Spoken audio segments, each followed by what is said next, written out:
manger du gari avec du sucre était un luxe. Et si vos parents vous donnent du gari et doivent vous donner du sucre, on vous donnait des moitiés de morceaux de sucre.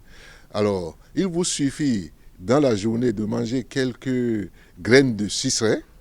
Et puis dans la journée, vous prenez votre gari, vous n'avez plus besoin de sucre. Vous consommez votre gari sans le sucre, vous avez le goût de sucre dans la bouche. Et non seulement on pouvait en acheter en bord de route, mais dans la brousse autour d'Abomey, en allant vers Ouankon, la direction du CGD d'Abomey, autour du CGD, autour du CG1, même autour du lycée Oufon, on pouvait trouver des arbustes de ce fruit et ça mûrit, vous cueillez. Vous n'avez même pas besoin d'acheter pour en consommer et donc faire des économies énormes en termes de consommation de sucre. Ressource endogène et anciennement utilisée par nos grands-parents, le fruit miraculeux, communément appelé enfant ciceré, est méconnu par la jeune génération. Dans le mets, les gens l'appellent ahihle, les Adja l'appellent tameni.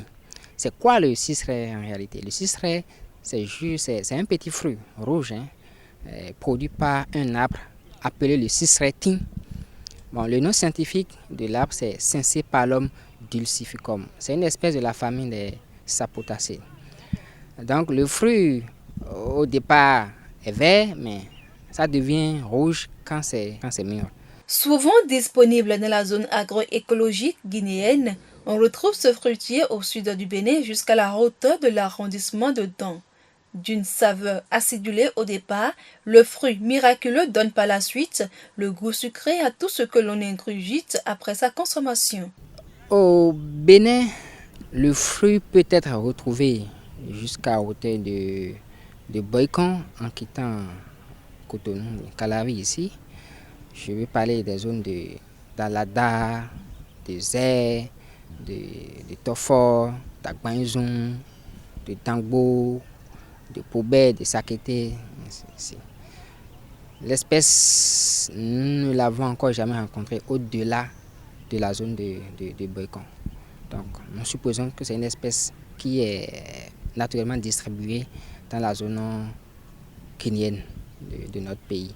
Maintenant, en Afrique de l'Ouest, l'espèce, en dehors du Bénin bien sûr, l'espèce est présente au Ghana, au Nigeria, au Togo et dans une certaine mesure en Côte d'Ivoire.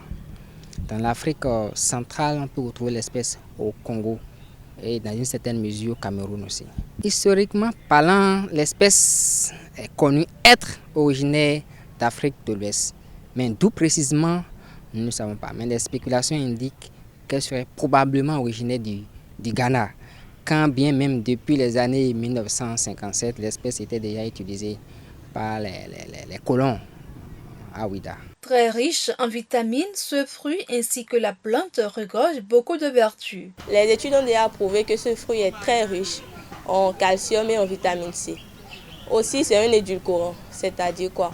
Quand vous prenez le fruit, tout ce que vous prenez après d'acidulé, ça vous donne l'impression que c'est sucré, alors que ça ne l'est pas. Du coup, vous n'avez plus besoin d'utiliser le sucre pour sucrer votre bouillie ou le thé à la maison ou n'importe autre truc acidulé.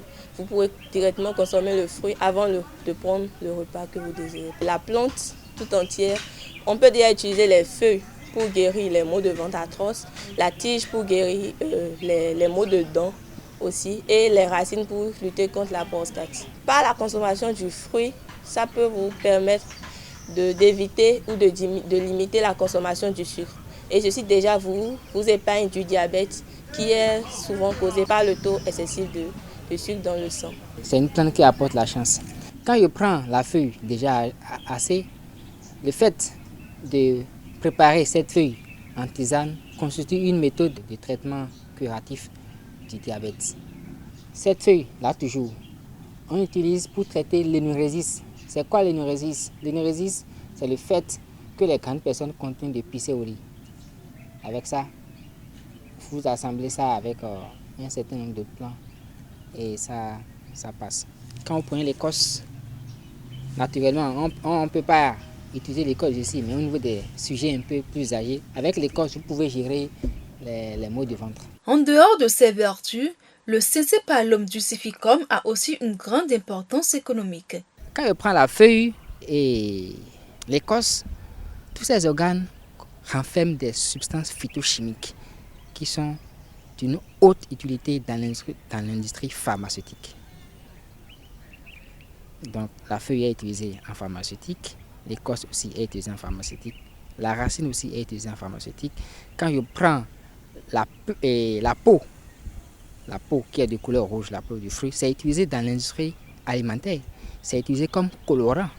Vous voyez bien la couleur rouge, donc facilement cet organe est utilisé comme colorant. Donc en réalité, c'est le ciseré, c'est un complexe d'économie qui est là. Malgré tous ces aspects nutritionnels, thérapeutiques et économiques, la plante est malheureusement classée dans les espèces négligées au Bénin et dans certains pays africains.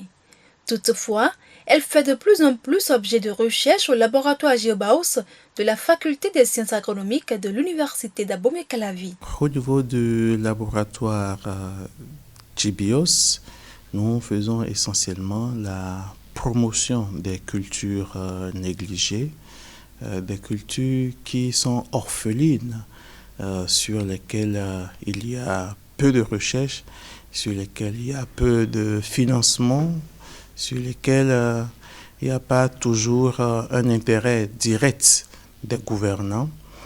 Nous travaillons sur la production des semences, les semences non seulement des cultures orphelines, mais aussi les cultures traditionnelles, les cultures d'intérêt pour le gouvernement. Nous travaillons pour la promotion des activités horticoles, du maraîchage. Nous produisons des légumes traditionnels, nous produisons des fruits traditionnels. Nous travaillons à former la jeunesse à une meilleure connaissance des cultures que nos parents utilisaient mais qui n'existent plus. Nous faisons de la recherche pour développer de nouvelles connaissances sur une meilleure production pour que les paysans, les producteurs puissent avoir les éléments nécessaires pour une augmentation de leur production et une meilleure nutrition des communautés à la base. Sur le ciseré, ce que nous faisons au niveau du laboratoire, c'est d'aider à une meilleure production de la plante. Ici, notre objectif, c'est d'améliorer le rendement de ciseré en quantité, c'est-à-dire comment faire pour avoir beaucoup de fruits. En qualité, c'est comment faire pour avoir beaucoup de pulpe, parce que c'est la pulpe qui est très recherchée. Au début, nous avons travaillé sur comment faire pour réduire la durée que la plante prend normalement pour donner les premiers fruits. Maintenant, les travaux que nous avons menés ici, en combinant de différentes pratiques agronomiques, on a pu réduire ce cycle et déjà à 18 mois, nous obtenons les premiers fruits. Contrairement à ce qui est observé en milieu rural où la plante prend 4 à 7 ans avant de produire ses premiers fruits. Grâce aux travaux de recherche menés par ce laboratoire, le Syncepalum dulcificum est désormais mieux valorisé et constitue une source de revenus comme beaucoup d'autres cultures. Au bout de la première année de croissance, de développement, nous pouvons commencer par avoisiner 2 kilos de fruits par plant. Ce qui veut dire que si nous installons des vergers de Syncepalum, nous sommes en mesure de produire des quantités immenses de fruits.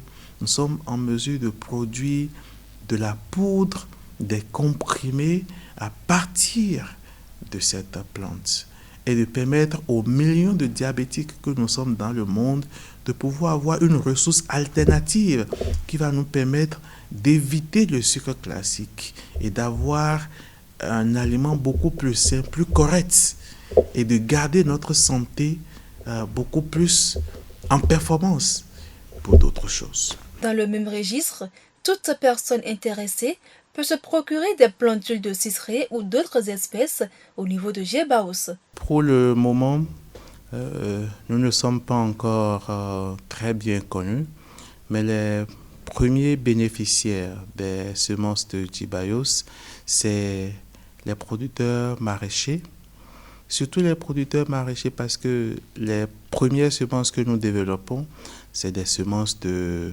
gourmand, de forteté, de chayo, de amand vivert, mais aussi c'est des semences de fruitiers négligés comme le ciserais, comme le fontis. Donc nous sommes arrivés à générer des plantules de ciserais, des plantules de fontis, pendant que beaucoup de gens croient que c'est des choses qui ne poussent pas, qui ne donnent pas, etc. Donc nous essayons d'envoyer ces différentes semences au niveau des producteurs des milieux ruraux, des endroits où ces cultures ont été anciennement cultivées, développées, pour leur permettre de retrouver leurs ressources, mais aussi d'élargir le champ de production et de permettre à beaucoup de gens non seulement de connaître, de reconnaître et de réadopter ces plantes, mais pour permettre une perpétuation de ces ressources-là dans nos agro-écosystèmes. Pour la population béninoise et d'ailleurs, je conseillerais d'avoir chacun un plant à la maison. Que tu sois locataire ou propriétaire, tu peux facilement la produire dans la cour ou à l'arrière-cour. Il suffit juste de la mettre dans un pot.